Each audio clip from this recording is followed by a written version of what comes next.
The morning of October 15th began like any other at Buckingham Palace. With the usual routine of staff preparing for another day of royal duties, Catherine, Princess of Wales, was reviewing her schedule for upcoming charity visits when her private secretary knocked urgently on her door. The expression on his face immediately told her something was terribly wrong. "Your Royal Highness, His Majesty requires your immediate presence in the blue drawing room. The Prime Minister and several senior officials are already there," he said, his voice barely concealing his anxiety. Catherine felt her heart rate quicken as she made her way through the palace corridors. The blue drawing room was typically reserved for the most serious state matters. When she entered, she found King Charles looking unusually pale, surrounded by Prime Minister Rishi Sunak, the Archbishop of Canterbury, and several members of the Privy Council. The atmosphere was thick with tension. "Catherine, please sit down," the king said softly, gesturing to a chair beside him. "What I'm about to tell you will change everything." The room fell silent as Charles took a deep breath. "Early this morning I received a confidential intelligence briefing. There's been a credible threat discovered against the monarchy, specifically targeting myself and William. The security services believe this threat is imminent and extremely serious." Catherine's hands gripped the armrests of her chair. "What kind of threat, Your Majesty?" The Prime Minister leaned forward. "Ma'am, our intelligence suggests a coordinated attack planned for this weekend during the state visit. Multiple sources have confirmed unusual activities, and we've intercepted communications. It's indicating the plotters believe removing the direct line of succession would destabilize the government." Charles continued, his voice steady despite the gravity of the situation. "The security services have advised that William and I should be moved to secure locations immediately.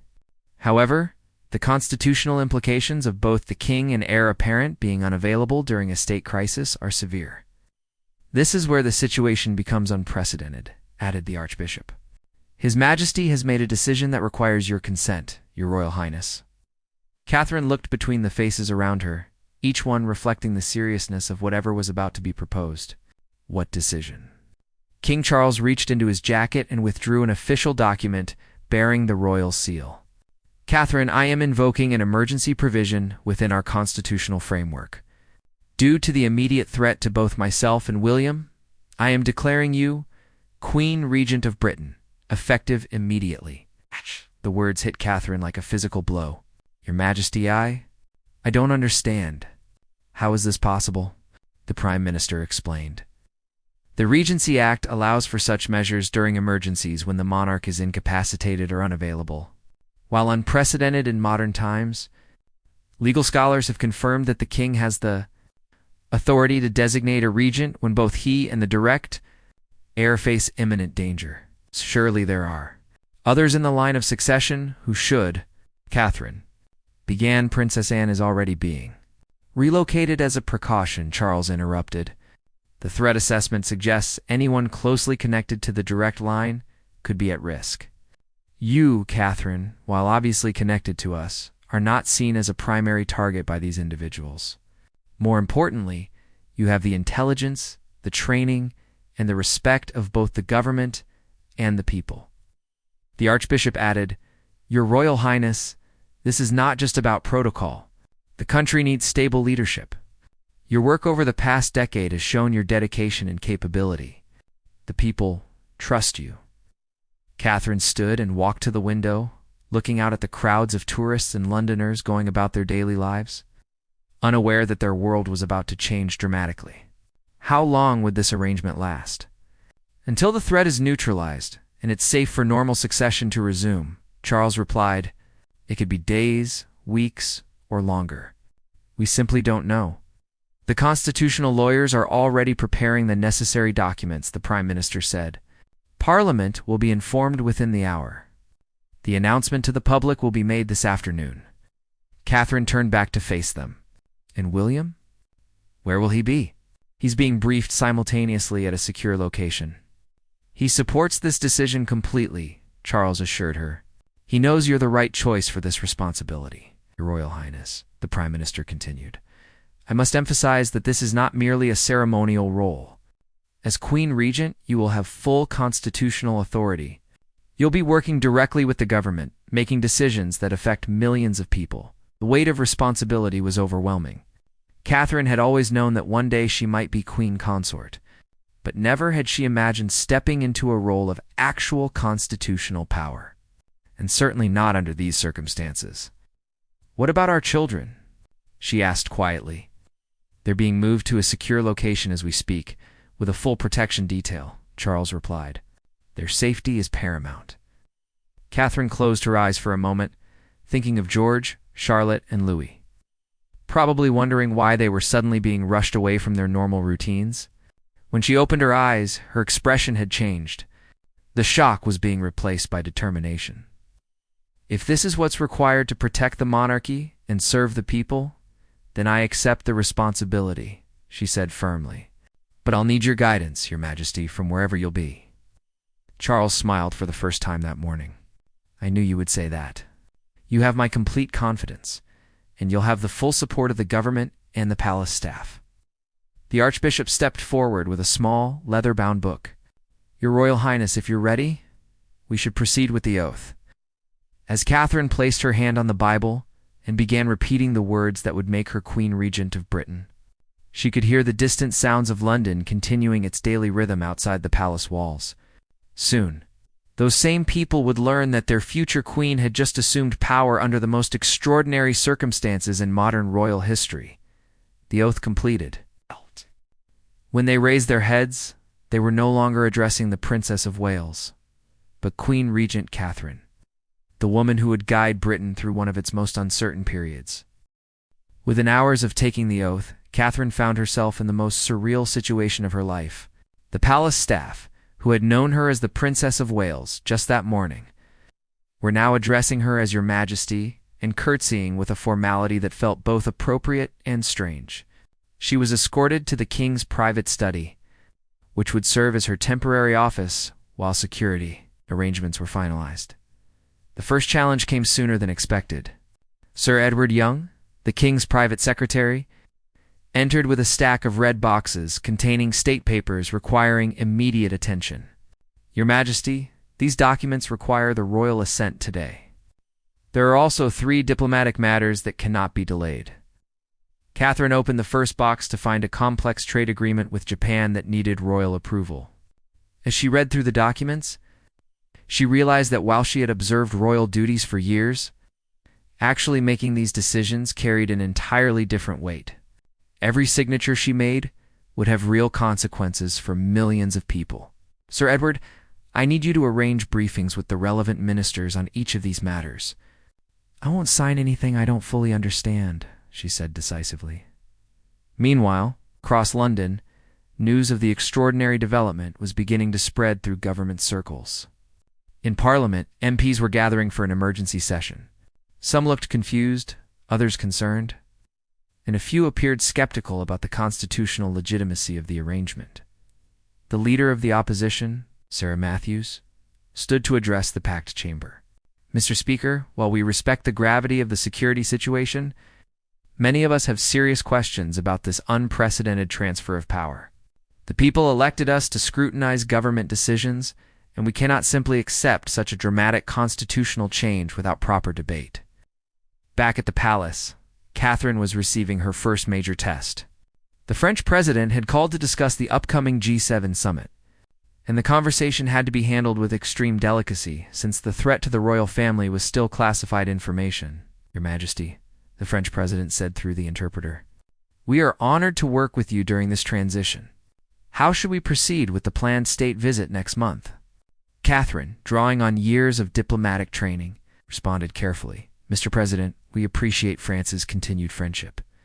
However, we may need to make some adjustments to upcoming engagements due to security considerations.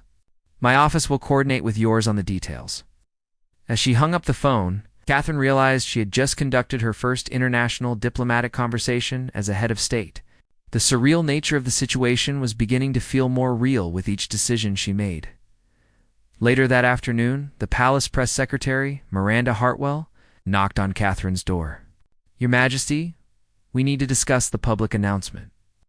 The BBC is prepared to break into regular programming at 4 p.m. We've prepared a statement, but it requires your approval." Catherine read through the draft announcement His Majesty the King has today appointed Catherine, Princess of Wales, as Queen Regent due to security considerations requiring the temporary absence of His Majesty and the Prince of Wales from their regular duties. This is too vague, Catherine said. The people deserve to know this is serious without causing panic. Let's revise it. They worked together for the next hour, crafting a statement that balanced transparency with security. The final version acknowledged a credible security threat, while emphasizing that the measure was temporary and that the monarchy remained strong. At exactly 4 p.m., BBC presenter Hugh Edwards appeared on television with breaking news. We interrupt our regular programming for an important announcement from Buckingham Palace. Today, His Majesty King Charles III has appointed Catherine, Princess of Wales, as Queen Regent of the United Kingdom due to security considerations requiring the King and Prince William to temporarily step away from their public duties. Across Britain, people stopped what they were doing. In pubs, offices, and homes, conversations halted as the announcement continued. The reaction was immediate and intense. Social media exploded with speculation, concern, and in some quarters, criticism of the decision. Catherine watched the coverage from her new office. Seeing her own face on the screen, alongside analysis from constitutional experts, Professor Margaret Thompson from Oxford University was explaining the legal precedent. While unusual, the appointment of a regent during security emergencies has historical basis. The Queen Regent now holds full constitutional authority until the King and Prince William can safely resume their duties. The phone rang constantly with calls from world leaders, each offering support while clearly fishing for more information about the nature of the threat. Catherine found herself walking a careful line, thanking everyone for their concern while revealing nothing about the specific intelligence that had prompted the drastic action. That evening, Catherine had her first meeting with the full cabinet. Walking into the cabinet room at 10 Downing Street, she was struck by the solemnity of the moment. These ministers who had worked with the king just days before were now looking to her for leadership. The Prime Minister stood as she entered. "Your Majesty, thank you for joining us during these extraordinary circumstances." The Home Secretary, James Morrison, briefed her on the security situation. "Ma'am, I can now share that we've uncovered evidence of a sophisticated plot involving both domestic and international elements. The threat level remains critical, and we believe your appointment as regent was the right decision." Foreign Secretary Diana Walsh added, "Your Majesty, we've received messages of support from allies worldwide. However, there are also concerns about stability. Our response to these concerns will be crucial for maintaining international confidence."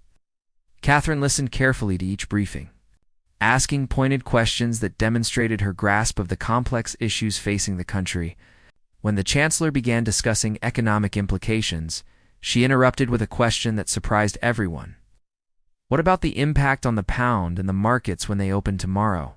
Are we prepared for currency volatility?" The Chancellor paused, clearly impressed. "We have contingency plans, Your Majesty, but your point about market confidence is well taken. Perhaps we should consider coordinated messaging with the Bank of England." As the meeting concluded, Catherine realized she had just participated in her first cabinet meeting as the effective head of state. The ministers seemed genuinely impressed with her preparation and thoughtful questions. Walking back to her car, the Prime Minister fell into step beside her. "Your Majesty, if I may say so, you handled that admirably. The country is in good hands." Catherine smiled, though the weight of responsibility felt heavier than ever. "Prime Minister, I'm going to need all the support I can get. This is uncharted territory for all of us." That night, alone in her temporary quarters at the palace, Catherine called William on a secure line. Hearing his voice from the undisclosed location where he was being protected, she felt the full emotional impact of their separation. "How are you holding up?" William asked. "I'm managing, but I miss you and the children terribly. This feels impossible some moments. You're doing exactly what needs to be done." "I'm proud of you, Catherine. The country needs you right now." She ended the call and prepared for what might be many more nights alone with the weight of the crown. Catherine reflected on how completely her life had changed in just one day. Tomorrow would bring new challenges, new decisions that would affect millions of lives. and the ongoing uncertainty about when her family might safely reunite. 3 days into her regency, Catherine faced her first major crisis. She was reviewing agricultural subsidies when Sir Edward burst into her office with an expression that made her stomach drop. "Your Majesty, we have a situation developing in Scotland." The Scottish National Party had called an emergency session of the Scottish Parliament, with First Minister Nicolas Sinclair, declaring that Scotland did not recognize the legitimacy of a regent appointed without proper parliamentary consultation. The implications were staggering: a constitutional crisis within a constitutional crisis. "They're saying what exactly?" Catherine asked, setting down her papers. "The First Minister is claiming that since the regency wasn't voted on by the Scottish Parliament, they're not bound to recognize your authority in Scottish matters. They're essentially threatening to act independently until the king returns." Catherine felt the weight of potential constitutional collapse. If Scotland broke away from recognizing her authority, it could trigger similar reactions in Wales and Northern Ireland. The United Kingdom itself could fracture during her first week in power.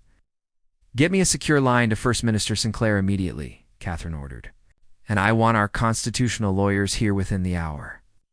While waiting for the call to connect, Catherine researched every detail about the 1707 Act of Union and subsequent legislation governing Scotland's relationship with the Crown. When Nicolas Sinclair's face appeared on the secure video link, Catherine was ready. "First Minister, I understand you have concerns about the current arrangement." Catherine began diplomatically. Sinclair, a sharp-featured woman known for her fierce independence advocacy, didn't waste time with pleasantries. "Your Majesty, with respect, this appointment was made without consultation with the devolved governments. Scotland's position is that we cannot recognize a regency that bypasses our constitutional input." Catherine had anticipated this challenge. "First Minister, I appreciate Scotland's position. However, I'd like to propose something unprecedented. Would you agree to a virtual meeting of all 4 devolved government leaders with myself tomorrow morning? I want to hear your concerns directly and discuss how we can work together during this temporary period." The suggestion caught Sinclair off guard. Previous monarchs would have simply insisted on constitutional precedents. "You're proposing to negotiate your own authority?" "I'm proposing to lead by consensus during extraordinary times," Catherine replied firmly. "Scotland's voice matters, as do the voices of Wales and Northern Ireland. If this arrangement is going to work, it needs to work for everyone." After ending the call, Catherine immediately contacted the Welsh First Minister and the leaders in Northern Ireland. Within hours, she had secured agreement for an unprecedented virtual summit of all UK leaders. That evening, she faced another challenge when her private secretary informed her that several members of the extended royal family were requesting meetings. Some were concerned. Others were reportedly unhappy about being bypassed in the succession to Regent. Prince Andrew had been particularly vocal, according to palace staff, suggesting that as the king's brother, he had a stronger claim to regency than Catherine. The situation was delicate because while Andrew had stepped back from royal duties, he remained in the line of succession. Catherine decided to address the family concerns head-on. She arranged a secure video conference with the senior royals, including Princess Anne, Prince Edward, and yes, Prince Andrew. When Prince Andrew's face appeared on screen, his displeasure was evident. "Catherine, I think we need to discuss the precedent this sets. The regency should have followed proper succession lines." Catherine had prepared for this moment. "Andrew, I understand your perspective. However, the king made this decision based on security advice and constitutional necessity. My role is temporary and specific to these circumstances." Princess Anne, ever pragmatic, spoke up from her secure location. "Andrew, the girl's doing exactly what needs to be done.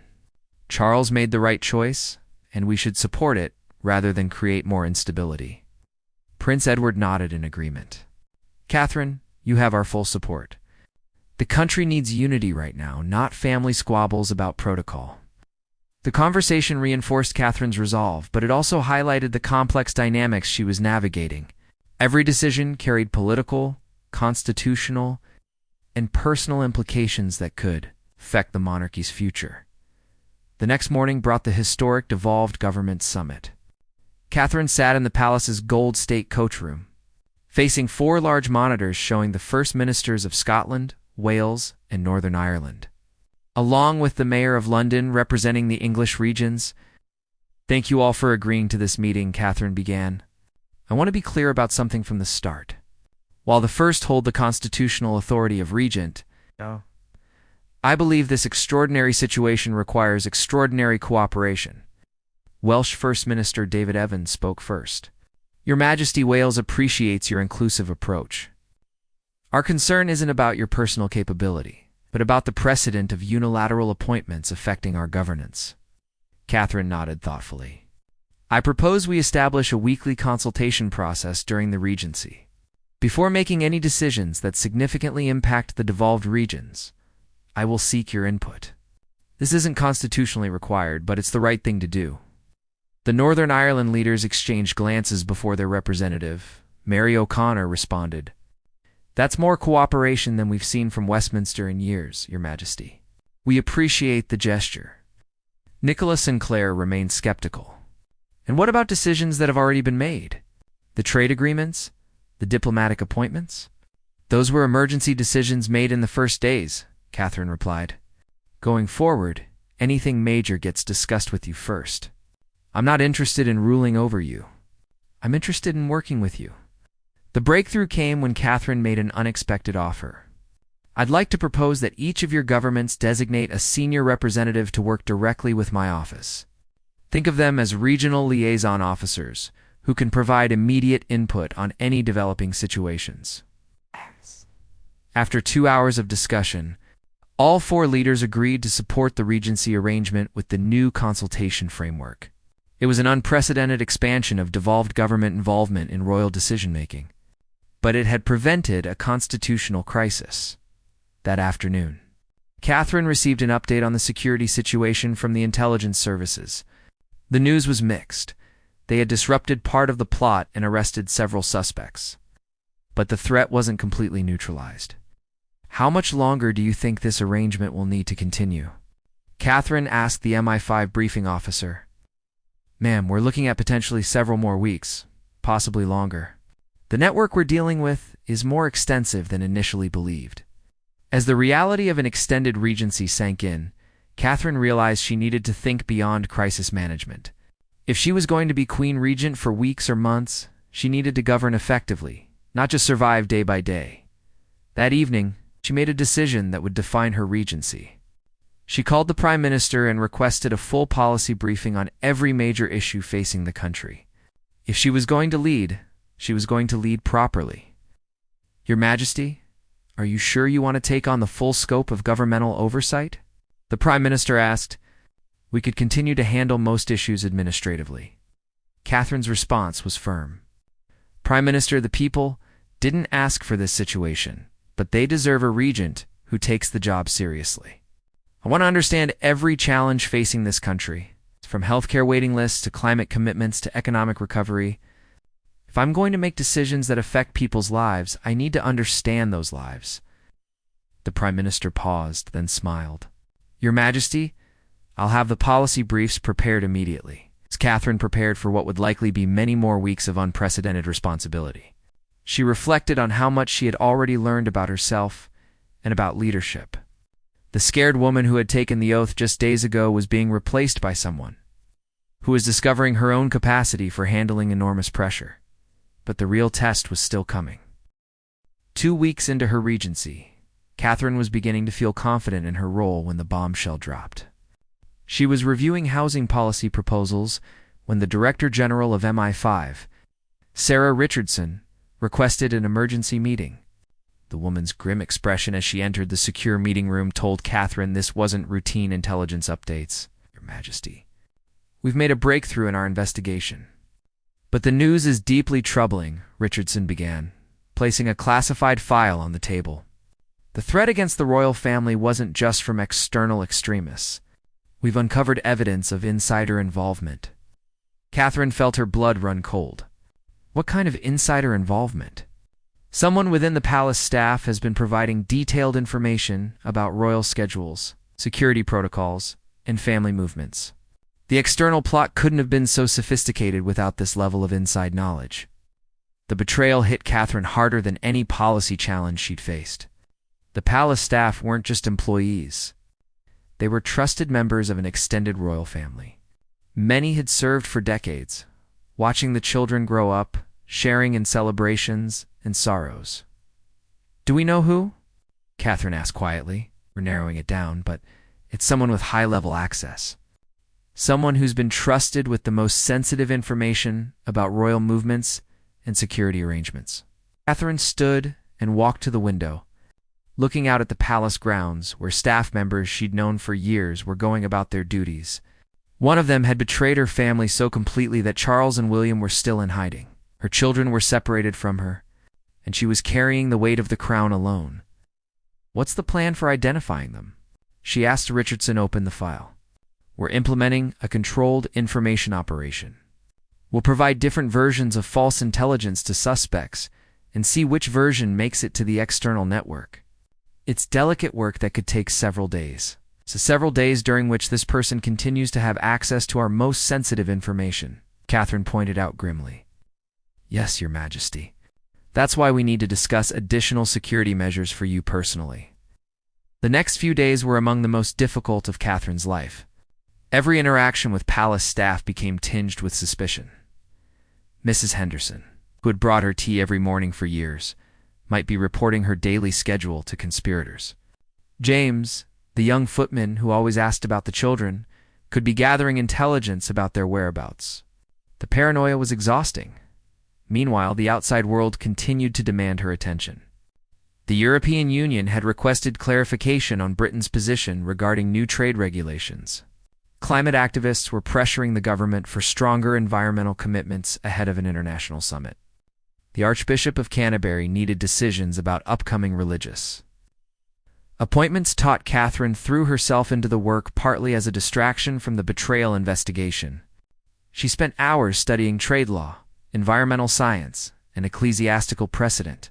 Her staff noticed that she was asking increasingly sophisticated questions, demonstrating a grasp of complex issues that impressed even veteran civil servants.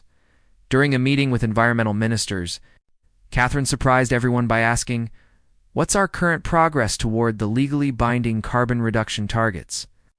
And what specific policy changes would accelerate that progress without causing disproportionate economic hardship to working families?" Environment Secretary Rachel Green looked genuinely impressed. "Your Majesty, that's exactly the right question. We've prepared 3 scenarios that balance environmental necessity with social responsibility." As Catherine reviewed the environmental proposals, her private secretary knocked urgently.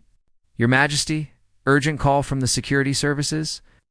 Richardson's voice was tense when Catherine picked up the secure phone. "Ma'am, we've identified our insider. The evidence is conclusive." "Who is it?"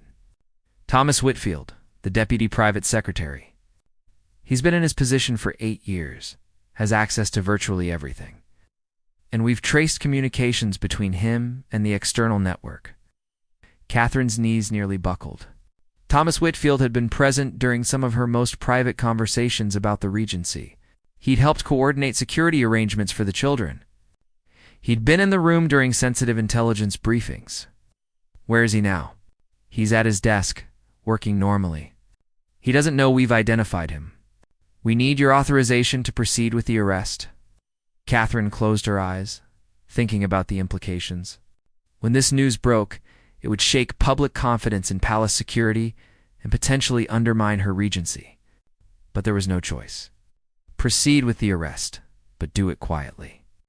"I want him removed from the palace before other staff members realize what's happening." An hour later, Catherine watched from her office window as Thomas Whitfield was discreetly escorted from the palace by plainclothes security officers. To anyone watching, it looked like he was leaving for a meeting. In reality, he was being taken into custody for treason.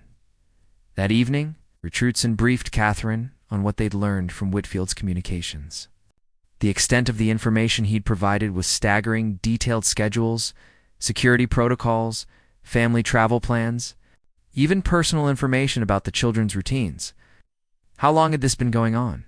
Catherine asked. At least 2 years, possibly longer.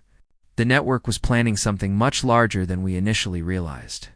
Your appointment as regent actually disrupted their timeline significantly. What do you mean? Richardson hesitated. Your Majesty, the original plan wasn't just to threaten the King and Prince William. There's evidence they were planning to eliminate multiple people in the succession line during a coordinated attack. Your unexpected regency put someone they hadn't planned for into the position of power, which has forced them to recalculate their entire strategy. The realization that the regency might have actually saved lives, including her own family's lives, was both terrifying and oddly comforting. Catherine had been thinking of her role as a temporary burden, or it had actually been a crucial disruption of a deadly plot. The next morning brought new challenges. News of Whitfield's arrest had somehow leaked to the press. The headlines were devastating. Palace betrayal, royal insider, arrested for treason, and Queen Regent's security compromised. Catherine called an emergency meeting with her communications team. The palace press secretary looked frazzled as she outlined the media storm developing. Your Majesty, the speculation is out of control. Some outlets are suggesting the entire palace staff could be compromised. Others are questioning whether it's safe for you to continue as regent. Catherine felt anger building inside her. She'd been working tirelessly for weeks, making difficult decisions and navigating unprecedented challenges. And now, the media was treating her security crisis as entertainment. Oh. I want to address this directly, she announced. Schedule a televised address for tonight. Your Majesty, are you sure that's wise? Perhaps a written statement. No. The people deserve to hear directly from me about what's happening and why. They deserve to know that their Queen Regent is not hiding from this crisis. That evening, Catherine sat in the same chair where the king had delivered his first address as monarch. Looking directly into the camera, she spoke with a composure that surprised even herself. My fellow citizens, you have the right to know what has been discovered and what we are doing about it. Yes, there was a betrayal within the palace. Yes, this betrayal put lives at risk. But I want you to know that this investigation has made us stronger, not weaker. She continued, the regency will continue until it is completely safe for the King and Prince of Wales to resume their duties. In the meantime, your government continues to function, your country continues to prosper, and your monarchy continues to serve you with integrity. The response was overwhelmingly positive. Public approval ratings for Catherine's handling of the crisis actually increased after the address. Citizens appreciated her direct, honest approach rather than the usual royal protocol of saying nothing about security matters, but privately. Catherine knew the hardest challenges were still ahead. With the insider threat eliminated, focus would shift to dealing with the external network that was still out there, planning and adapting to the new reality of her regency. 1 month into her regency, Catherine had settled into a routine that would have seemed impossible just weeks earlier. She started each day with intelligence briefings at 7 a.m., followed by policy reviews with various ministries, then diplomatic calls with international leaders. The woman who had once worried about choosing the right charity patronages was now making decisions about military deployments and economic policy. The morning of November 15th began with particularly encouraging news. Director Richardson entered Catherine's office with what appeared to be the first genuinely positive expression she'd seen from the intelligence chief in weeks. Your Majesty, we've had a major breakthrough. Working with international partners, we've identified and neutralized the core leadership of the network threatening the royal family. 3 key figures have been arrested in coordinated operations across Europe. Catherine set down her papers, hardly daring to hope. Does this mean the immediate threat is over? We're cautiously optimistic. However, our security assessment suggests we need at least another week of monitoring to ensure there are no remaining cells capable of carrying out attacks. But yes, Your Majesty, we believe the acute phase of the crisis is ending. For the first time in a month, Catherine allowed herself to think about seeing William and the children again. The secure video calls had helped, but watching George, Charlotte, and Louis grow and change through a screen while missing their daily hugs had been the hardest part of this entire experience. When can I speak with the king about transition plans? Catherine asked. His Majesty has requested a secure conference with you this afternoon. I believe he wants to discuss the timeline for resuming normal constitutional arrangements. That afternoon, seeing King Charles's face on the high-definition secure monitor felt surreal. He looked well, though she could see the strain of the past month in his eyes. They'd spoken several times during the Regency, but always about immediate crises or urgent decisions. This conversation felt different. "Catherine, I cannot adequately express how proud I am of what you've accomplished," Charles began. "The reports I've received about your leadership during this crisis have been extraordinary. Your Majesty, I've simply tried to do what was necessary. The real credit belongs to the ministers and staff who've supported me." Charles shook his head. "Don't diminish what you've achieved. You've not only maintained stability during a constitutional crisis, you've actually strengthened several aspects of governance. The consultation framework you established with the devolved governments has been particularly impressive. They discussed the practical aspects of transitioning back to normal royal duties. The king would return to London within days, with William following shortly after." But Charles brought up something Catherine hadn't expected. "I've been thinking extensively about what happens next, Catherine.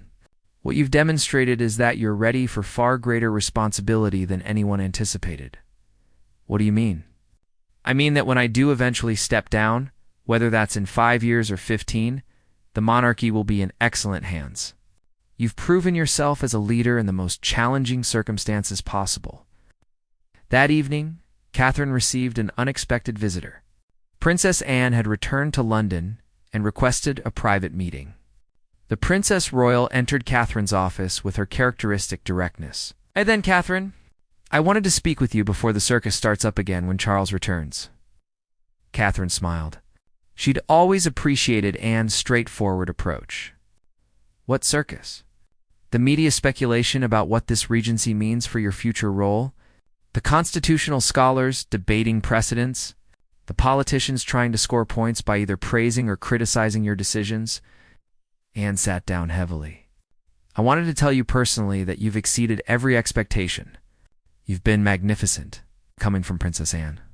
Known for her reluctance to offer praise easily, the comment meant everything to Catherine. "There will be people who say you overstepped your authority, or that some of your innovations were too radical," Anne continued. "Ignore them. You did exactly what the situation required, and you did it with grace and intelligence." They discussed various decisions Catherine had made during the Regency. Anne was particularly impressed with how Catherine had handled the Scottish constitutional challenge. "Nicholas Sinclair told me privately that she's never worked with a royal who listened so carefully to regional concerns. She said you treated the devolved governments as genuine partners rather than subordinates to be managed." The conversation reinforced Catherine's growing confidence in her political instincts. She'd learned to trust her judgment about people and situations in ways that would serve her well in future. Royal duties the next morning brought news that would define the final phase of her regency. The Prime Minister called with an urgent matter that required immediate decision-making. "Your Majesty, we've received a request from the United Nations for Britain to lead a humanitarian intervention in a developing crisis in West Africa. The decision needs to be made today due to the rapidly deteriorating situation." Catherine had been briefed on the emerging crisis, but hadn't expected it to require British leadership so quickly. Thousands of civilians were at risk from ethnic violence, and the international community was looking to Britain to coordinate the response. "What's the military assessment of our capacity to lead this intervention?" Catherine asked. The Defense Secretary, joining the call, provided the technical details. "We can deploy the necessary resources, Your Majesty, but this would be a significant commitment lasting several months." Catherine realized this decision would likely be one of the most consequential of her regency. Committing British forces to an international intervention was exactly the kind of decision that could define how history remembered her leadership. "I want a full briefing on the humanitarian crisis, the military requirements, the diplomatic implications, and the exit strategy before I make this decision," she said firmly. "Schedule it for this afternoon." The briefing that afternoon was comprehensive. Catherine asked detailed questions about everything from logistics to legal authority under international law. Her advisors were impressed by the depth of her inquiry and her focus on long-term consequences, rather than just immediate political considerations. The assessment of public support for this intervention, she asked. The communications director had polling data ready. Public opinion is mixed, Your Majesty. Strong support for humanitarian action, but wariness about military commitments after recent conflicts. Catherine made her decision based on moral imperative rather than political calculation. We proceed with the intervention. Britain has the capability to help prevent a humanitarian catastrophe, so we have the responsibility to act. Draft the necessary orders. That evening, Catherine addressed the nation again, explaining the decision to lead the West African intervention. She spoke about British values, international responsibility, the moral obligations that come with power and capability. The response was overwhelmingly positive. Citizens appreciated having a leader who explained her reasoning clearly and demonstrated that decisions were made based on principle rather than political expedience. As Catherine prepared for bed that night, she reflected on how completely her understanding of leadership had evolved. A month ago, she would have deferred such a momentous decision to others. Now, she had the confidence to make difficult choices and explain them to the public with conviction. Tomorrow would bring King Charles's return to London and the beginning of the end of her extraordinary regency. But Catherine knew she was returning to her former role as a fundamentally different person, someone who had discovered her own capacity for leadership under the most challenging circumstances imaginable. The morning of November 22nd marked exactly 5 weeks since Catherine had taken the oath as Queen Regent. As she reviewed the final state papers of her regency, she could hardly believe how much had changed, not just in the country's situation, but in herself. The nervous woman who had accepted extraordinary responsibility out of duty had become someone who wielded power with confidence and wisdom. King Charles arrived at Buckingham Palace at 10 a.m., returning to his home for the first time since the crisis began. Catherine met him at the king's entrance, and for a moment they simply looked at each other. The formality of the past weeks dissolved as Charles embraced his daughter-in-law. "Thank you, Catherine. Thank you for everything," he said quietly. They walked together to his private study, where Catherine had spent so many hours making decisions that would have been unimaginable just weeks before. On the desk were neat stacks of documents, briefings on every major policy decision made during the Regency, summaries of international commitments, and detailed reports on the humanitarian intervention in West Africa that was already showing positive results. "I've prepared a complete transition briefing," Catherine said. "Every decision, every commitment, every ongoing situation that will require your attention." Charles picked up the first folder, then set it down and looked at Catherine directly. "Before we go through the details, I need you to know something. The reports I've received about your leadership haven't just been good, they've been exceptional. Ministers are telling me you asked questions they never thought to ask, made connections between issues they hadn't considered, and approached problems with a fresh perspective that improved outcomes." Catherine felt a flush of pride, but also a strange sadness. Tomorrow, she would return to the more traditional role of Princess of Wales, focusing on charity work and ceremonial duties. After 5 weeks of making decisions that affected millions of lives, the prospect felt limiting. "Your Majesty, there's something I need to discuss with you about the Regency powers," Catherine said carefully. "I've made commitments that extend beyond today. The humanitarian intervention, the consultation framework with the devolved governments, several diplomatic initiatives, these need continuity to be successful." Charles nodded thoughtfully. "I've been considering that exact issue. What would you think about continuing as a special advisor on the initiatives you've started? Not as regent, obviously, but as someone with unique insight into these developing situations." The suggestion surprised and pleased Catherine. "I would be honored to continue that work, Your Majesty." At 2 p.m., William arrived at the palace. The reunion between Catherine and her husband was emotional and private, away from the cameras and protocol. When they finally separated after a long embrace, William held her hands and looked into her eyes. "I've watched the news coverage, read the briefing reports, spoken with ministers and world leaders," he said. "What you've accomplished is extraordinary. You've not just fulfilled the regent's role, You've redefined what leadership can look like. I had excellent advisors and support, Catherine replied. But William shook his head. The advisors were the same ones available to any of us. The difference was you, Catherine. Your judgment, your instincts, your ability to connect with people while making difficult decisions. That afternoon, the children returned to the palace. The reunion with George Charlotte. And Louis was joyful chaos. Hugs, tears, excited chatter about their secret adventure, and questions about when everything would return to normal as Catherine tucked the children into their own beds for the first time in weeks. Charlotte asked the question that went to the heart of everything that had happened. Mummy, Were you really the queen while we were away? Catherine considered how to answer. I was Queen Regent, which means I was taking care of the queen's duties, while Grandpa and Daddy couldn't do them safely. Did you like it? George asked from his bed. Catherine paused, realizing she hadn't asked herself that question directly. It was very challenging, but yes, I think I did like it. I liked being able to help people and make important decisions. The formal end of the Regency took place the next morning in the same blue drawing room where it had begun. The same officials who had witnessed Catherine's oath 5 weeks earlier gathered to witness the restoration of normal, constitutional arrangements, but the ceremony felt less like an ending and more like a transition, as Catherine returned the regent's seal to King Charles. Both of them knew this wasn't simply a return to the way things were before. Your Majesty, Charles said formally. On behalf of the nation, I thank you for your service as Queen Regent during our constitutional crisis.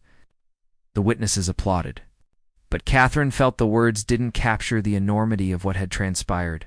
She had helped guide the country through a period that could have resulted in constitutional collapse, terrorist attacks, or international diplomatic disasters.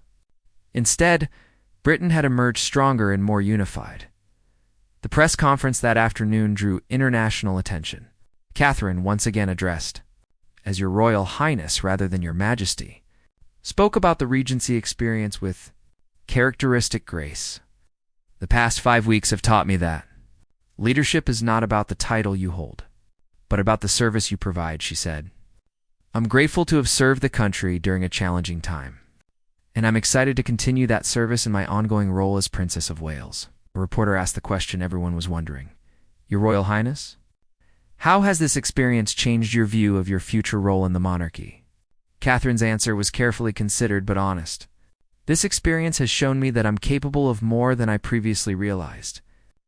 I hope to bring the insights I've gained to my ongoing work, whether that's in supporting charitable causes, working with the government on policy initiatives, or representing Britain internationally. The constitutional experts and political commentators spent weeks analyzing the precedents set during Catherine's regency. Professor Margaret Thompson from Oxford, who had become the unofficial scholarly expert on the crisis, published an assessment that captured the broader significance. Queen Regent Catherine didn't just maintain constitutional stability during a crisis, Thompson wrote. She demonstrated how modern royal leadership could evolve to meet contemporary challenges while respecting traditional frameworks. Consultation framework Catherine had established, with the devolved governments, became a permanent feature of royal government relations. The humanitarian intervention in West Africa, led under her authority, was succeeding in preventing the civilian catastrophe that had threatened thousands of lives.